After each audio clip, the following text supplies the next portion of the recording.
But one thing I have noticed is friends that are in the data science space, even who typically you even look back 3 years ago, you didn't need to blink to find a job, right? It was Yeah. something where we were in such hot demand. And now what you're starting to see is this definitely like overcapacity. It's interesting going back to schools. I was at UMass Boston lately helping with a hackathon, and it was just amazing. Like undergrads and graduates also struggling to find jobs. A third party AI like ChatGPT, and they don't need to spend a ton of money on a data scientist. They can spend their money on engineers that can implement those large language models. I think that migrating to overseas teams is also something that ebbs and flows, right? Zoom is not a replacement for a whiteboard and being in real life, no matter what way you slice it.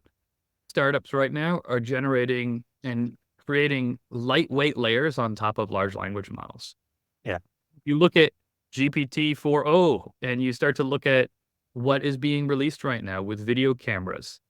That completely changes what some startups were doing only a couple months ago. You look Yeah. at startups that were creating music or voice, that's going away, and it's going away faster than anybody initially anticipated. The truth is, at least in most industries, your customer base and your revenue model doesn't change overnight. They're creating a ton of added value inherently. Character AI is. It is a platform where you can essentially talk to different models that are trained to act like certain people. Just like such a strange phenomenon. There was something like 10 or 100,000 people that wished on New Year's their AI, they logged in to wish their AI a happy new year. I don't know if you've used Gemini's new integration with Gmail or the Google Store, your Google Workspace account, but you can turn this on and then ChatGPT is in your emails, it's in your Word docs, it's in your Excel sheets, right? No, Gemini is not ChatGPT. Gemini is, sorry. It is incredible. When you turn it on, you open up an email and a response is partially filled back. So think about when you're designing a document, especially if it's something more than just a simple blurb or a report. You can ask your Google Docs, what is the best way to format a document for a retrospective? And it will just spit out a template for you. All I had to do was export a sample of them and pop it into GPT and say, help me understand what our users are doing on the platform. And it spit out a ton of analysis on these different things just from the titles, right? Yeah, Michael. but definitely something where you have to be sure that whatever data you're sharing, right, with ChatGPT and any other organization that you're thinking about the data that's going in. And he was doing some stuff and he does investigating work on what do you call it? I forgot what he did.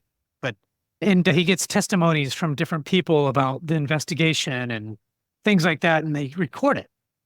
And I said, and he goes, hey, what's that? What do you use? They actually plugged Gemini into Google Glass and Oh, demoed looking at a whiteboard and saying, help me solve this problem on the whiteboard. And it did. And I think that's really where we're going to go is these models will be lightweight.